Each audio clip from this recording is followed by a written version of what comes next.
Hey gang, Sally here. Hope you're having an amazing and fascinating day.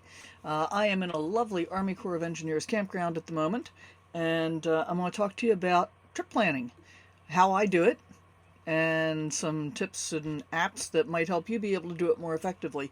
Trip planning is kind of a big deal because there are so many moving parts.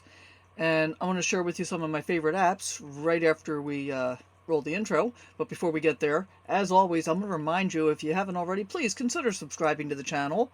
It doesn't cost you anything, really helps me out. And if you think you're subscribed, please double check to make sure that you still are, because YouTube has this habit of spontaneously unsubscribing people. And leave a comment down below, give us a thumbs up, all that good stuff. So, roll the intro, we'll get right into it.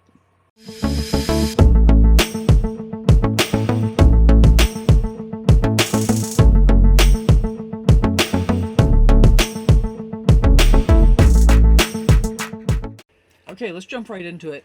The app that I have open is RV Life, which is the Trip Wizard, which is brought to us by RV Life Pro.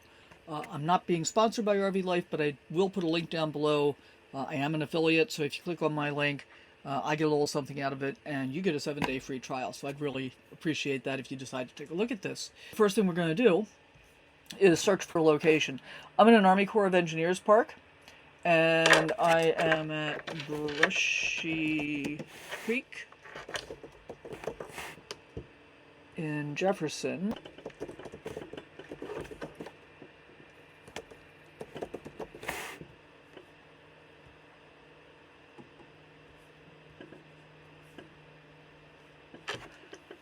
Okay, so this is where we are currently, and just to give you an idea, you can choose the campground or the stop or whatever it is that you want to do, and you can put in the number of nights that you're staying there. I'm not going to do that because I'm actually starting from this location and then moving on. So you can also choose where to add a stop. In this case, it's going to default to the last stop because we're just getting started here. So we're going to choose Save Custom Stop. And then I'm going to go ahead and delete this one, which is not my correct location. Okay, so this is where we're starting from. And where we're going next is, and I do it, this is the way I do it. I kind of do big rocks first. So the next place we're going is going to be the Texan RV Park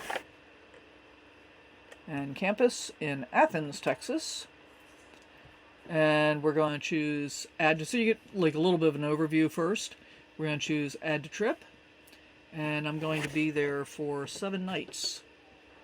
And so we're going to add this after the last stop because that's what really makes sense in this case. We don't have anything much going here yet. So now you can see this is where we start. This is where we're going. It's 116 miles. It'll take 2 hours to get there. I'm going to be there for 7 nights, and the cost to drive there is $49.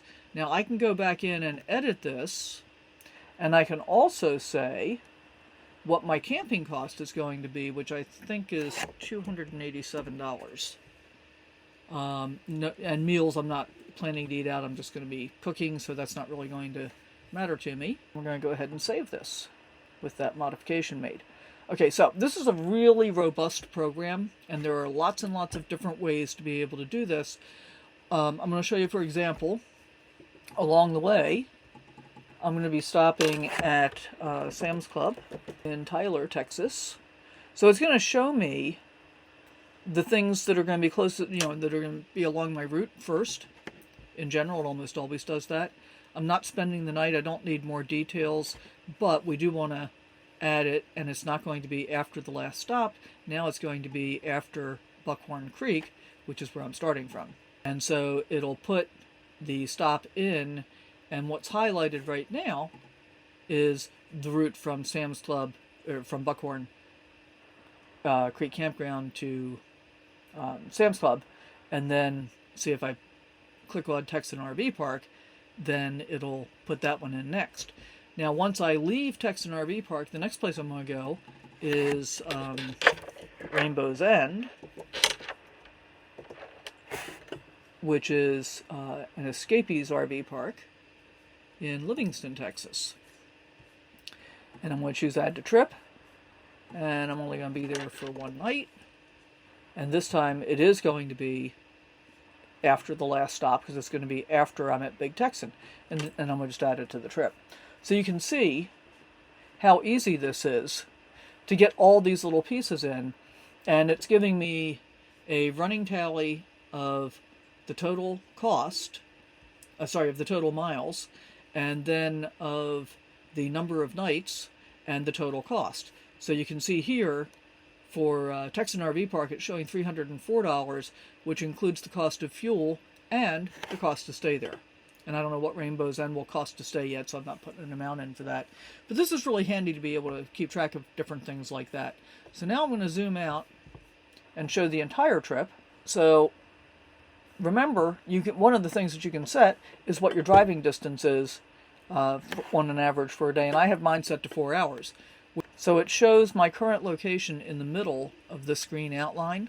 And what that means is that from my current location, I could drive anywhere in this screen outline to this edge, and that would be about 4 hours, which is a really handy feature when you're trying to figure out how far you want to go in a day. Now, in this case, I'm not going real far on either of these stays until I decide to get out of this area, which will be in a couple of weeks, actually.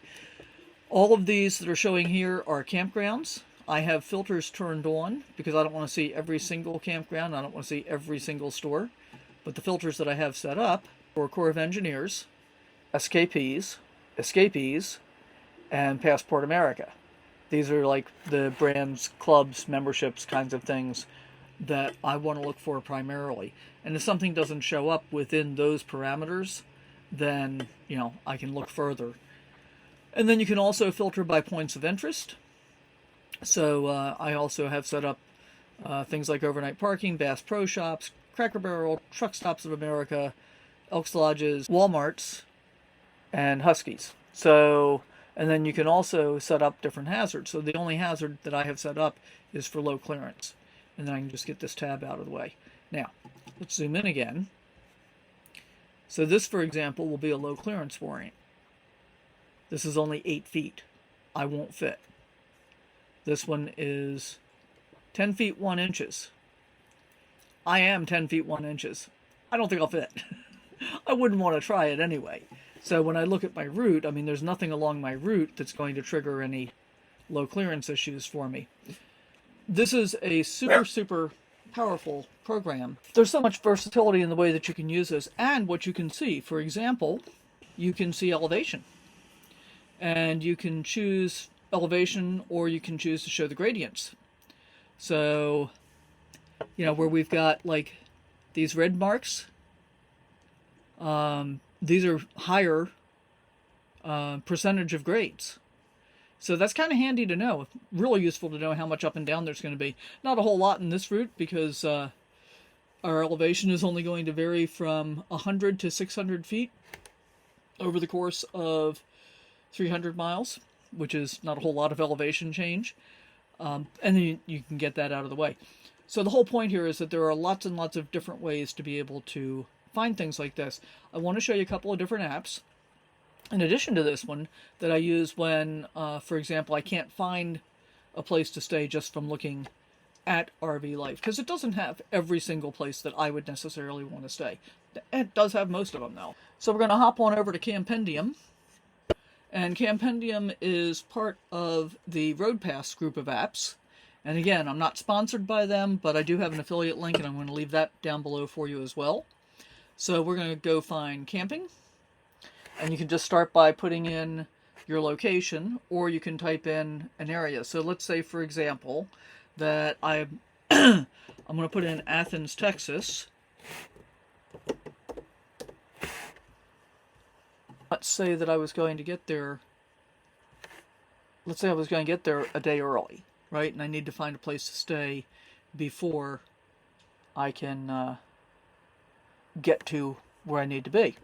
So you can just click on them. This is Texan RV Park where I'm going to stay. But let's say I want to find something else just for a night. Now, I'm not seeing anything here that I don't necessarily want to pay, right? I want to find some place where I can stay for free. So another app that I use. Let's say hi to the people. Let's say hi to the people. There There we go. Good boy. Good boy. Find something in Athens, Texas where I can just park right for free. This app is a little bit clunky. Not terrible, but a little bit clunky. And it gives you a pinpoint where the point that you've selected is. And then you can click on the icon. In this case, it's red. And this one says Brahms Ice Cream and Burger Restaurant. As of May 11th, 2021, telephone call confirms that overnight RV parking is not allowed. The manager says it's the policy at this location. So you get some information about where you may or may not be able to stay. In this case, that's going to be a not stay. But we've got a roadside picnic area. On US 175, which actually looks like it's really close to the RV park that I want to go to. So that may be where I go. Again, May of 2021. So I like to give you a date. You know how recent it is. Reports that overnight RV parking is allowed, confirming multiple reports.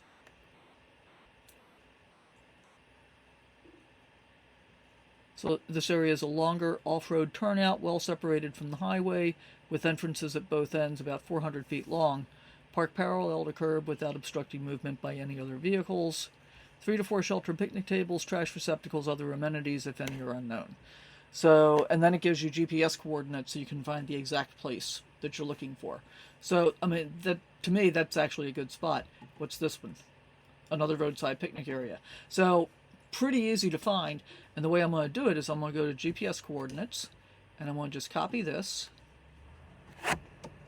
And then we're going to go back over to RV Life, and I'm going to paste in my coordinates, and it'll show where that is. I'm going to select that, and then I'm going to choose more details.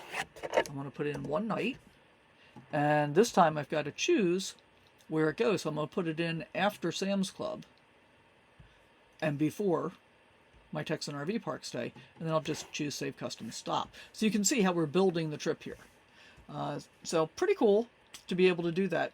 And as I say, lots and lots of bells and whistles. One of the things that I love is that it's an easy way to keep my trip together, right? So that I can see everything in one place.